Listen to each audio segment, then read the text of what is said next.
Assalamualaikum warahmatullahi wabarakatuh.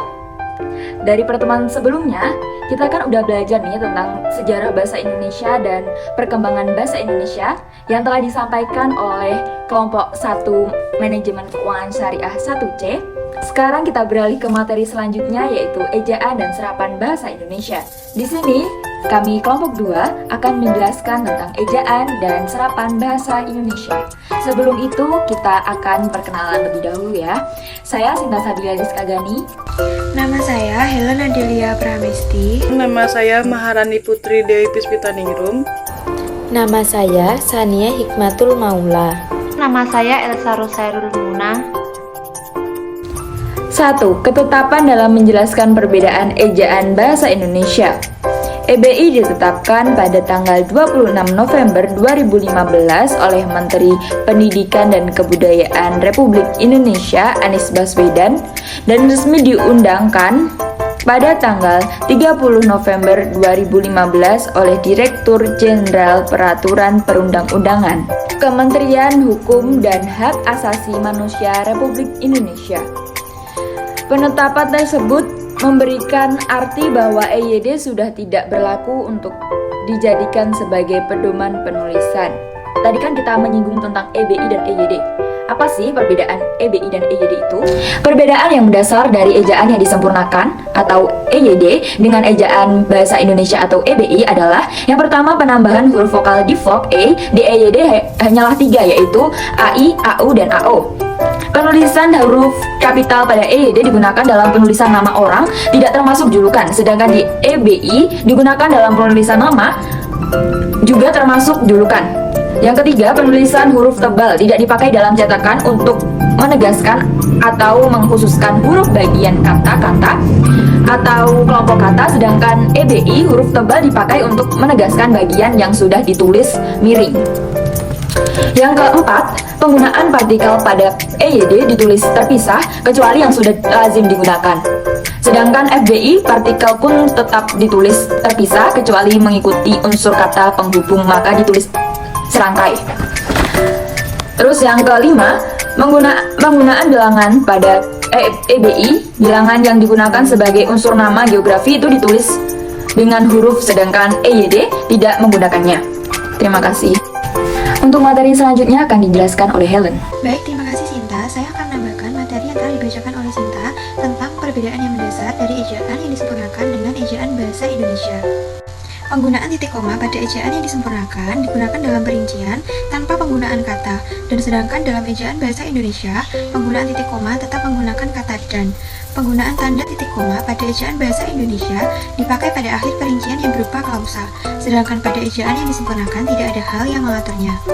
Penggunaan tanda hubung pada ejaan bahasa Indonesia tidak dipakai di antara huruf dan angka jika angka tersebut melambangkan jumlah huruf, sedangkan pada ejaan yang disempurnakan tidak ada hal yang mengaturnya, misalnya LP2M serta LP3I. Tanda hubung pada ejaan bahasa Indonesia digunakan untuk menandai bentuk terikat yang menjadi objek bahasan, sedangkan pada ejaan yang disempurnakan tidak ada hal yang mengaturnya, misalnya pasca serta isasi. Penggunaan tanda kurung dalam perincian pada ejaan yang disempurnakan hanya digunakan pada perincian ke kanan atau dalam paragraf, tidak dalam perincian ke bawah, sedangkan pada ejaan bahasa Indonesia tidak ada hal yang mengaturnya. Serta penggunaan tanda elipsis dalam ejaan yang disempurnakan dipakai dalam kalimat yang terputus-putus, sedangkan dalam ejaan bahasa Indonesia, tanda elipsis digunakan untuk menulis ajaran yang tidak selesai dalam dialog. Misalnya, kalau begitu, ya marilah kita bekerja. Itu adalah contoh dari ejaan yang disempurnakan. Serta, menurut saya, bagaimana Bu, itu adalah contoh dari ejaan bahasa Indonesia. Perbedaan ejaan Republik dengan ejaan Van Ophuijsen, seperti contoh, huruf OE dijadikan U seperti pada kata guru.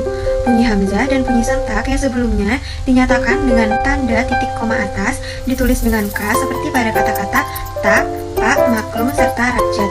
Kata ulang boleh ditulis dengan angka 2 seperti ubur-ubur, bermain-main, serta kebarat-baratan. Awalan di dan kata depan di kedua-duanya ditulis serangkai dengan kata yang mengikutinya. Kata depan di pada contoh di rumah, di sawah tidak dibedakan dengan imbuhan di pada dibeli serta dimakan. Untuk slide selanjutnya akan dibacakan oleh Maharani Putri. Baik, terima kasih Helen. Selanjutnya, saya akan menjelaskan tentang ketepatan dalam menerapkan pedoman umum ejaan bahasa Indonesia atau biasa yang disebut dengan KUEBI. KUEBI ini menyempurnakan menggunakan dan menggantikan ejaan yang disempurnakan atau EYD. EYD merupakan tata cara penulisan huruf, kata, dan kalimat sesuai dengan standarisasi yang telah disepakati dalam Kaidah Bahasa Indonesia. Dalam PUEBI, pemakaian huruf abjad yang dipakai dalam bahasa Indonesia yang terdiri atas 26 huruf, yaitu 21 huruf konsonan dan 5 huruf vokal. Semua huruf dapat digunakan secara umum dalam kata, kecuali huruf he dan x. Keduanya khusus diperlukan untuk nama dan keperluan ilmu. Manfaat mempelajari PUEBI sejak dini sama halnya menghargai bahasa negara sendiri, sekaligus melestarikan bahasa persatuan. PUEBI menjadikan bagian tertib menjadi bahasa kebangsaan.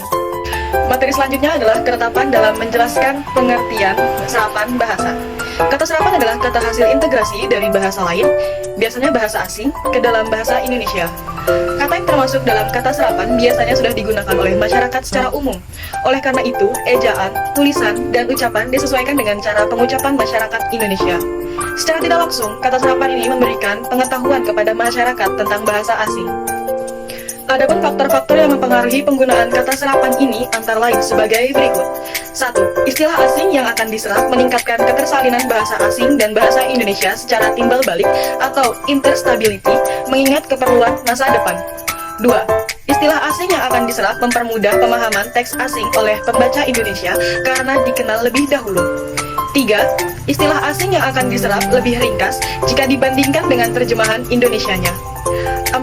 Istilah asing yang akan diserap mempermudah kesepakatan antar pakar jika padanan terjemahannya terlalu banyak sinonimnya.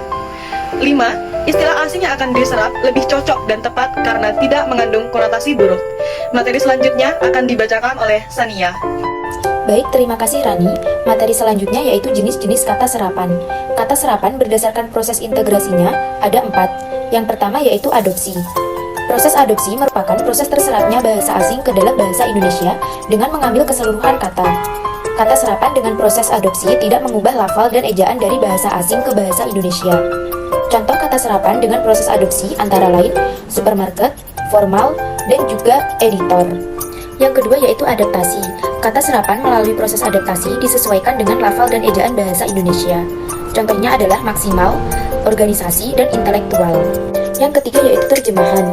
Terjemahan merupakan proses penyerapan kata asing pungutan terjadi karena pemakai mengambil konsep dasar yang ada pada bahasa aslinya. Kemudian, kata tersebut dicari terjemahannya dalam bahasa Indonesia. Beberapa contoh dari kata serapan pungutan dari bahasa Inggris diantaranya yaitu try out yang sering diserap dengan kata uji coba, download yang diserap dengan kata unduh. Yang keempat yaitu kreasi. Cara kreasi hampir sama dengan terjemahan. Perbedaannya terletak pada bentuk fisik yang tidak dituntut sama. Misal pada kata asing ditulis dalam 2 kata atau lebih. Maka pada kata serapan diperbolehkan jika hanya ditulis dalam 1 kata saja. Contohnya adalah efektif. Kata serapannya menjadi berhasil guna. Materi selanjutnya akan dijelaskan oleh Elsa. Baik, terima kasih Sania. Sekarang saya akan melanjutkan penjelasan mengenai kata serapan berdasarkan bahasa asal. Yang pertama, kata serapan berdasarkan bahasa daerah. Beberapa kata dari beragam bahasa di Indonesia juga menjadi bahasa asal kata serapan. Di antaranya bahasa Jawa, bahasa Sunda, bahasa dialek khas Jakarta, dan juga bahasa Minangkabau. Berikut adalah contoh kata serapan berasal dari bahasa daerah. Dari bahasa Jawa yaitu ampuh menjadi sakti, langka menjadi jarang ada, lugu menjadi polos. Kemudian dari bahasa Sunda, dari nyeri menjadi sakit, dari mendingan menjadi lumayan, dari meriang menjadi sakit. Yang ketiga, bahasa dialek khas Jakarta, dari ceroboh menjadi tidak hati-hati, dari genit menjadi bergaya, dari cantik menjadi mempesona. Kemudian dari bahasa Minangkabau, dari acuh menjadi tidak peduli, dari gigih menjadi tangguh, dari bertele-tele menjadi melantur. Yang kedua yaitu kata serapan dari bahasa asing. Kita tahu bahwa banyak sekali kata serapan yang berasal dari bahasa asing. Di antaranya adalah dari bahasa Inggris, bahasa Arab, bahasa Portugis, bahasa Cina, bahasa Belanda, dan lain sebagainya. Berikut adalah contoh kata serapan yang berasal dari bahasa asing.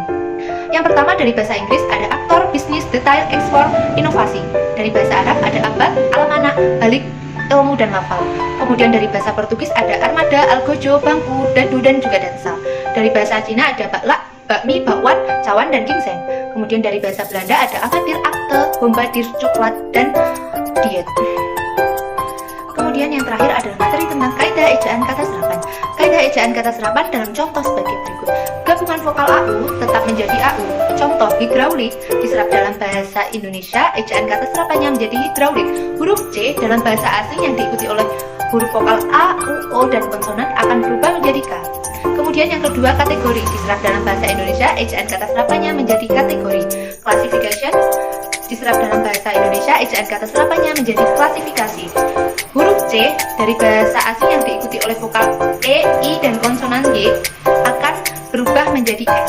Kemudian yang ketiga, sen diserap dalam bahasa Indonesia, ejaan kata serapannya menjadi sentral. Circulation yang diserap dalam bahasa Indonesia, ejaan kata serapannya menjadi sirkulasi. Silinder diserap dalam bahasa Indonesia, ejaan kata serapannya menjadi silinder. Sekian dari materi ejaan dan serapan bahasa Indonesia. Kurang lebihnya kami mohon maaf. Wassalamualaikum warahmatullahi wabarakatuh.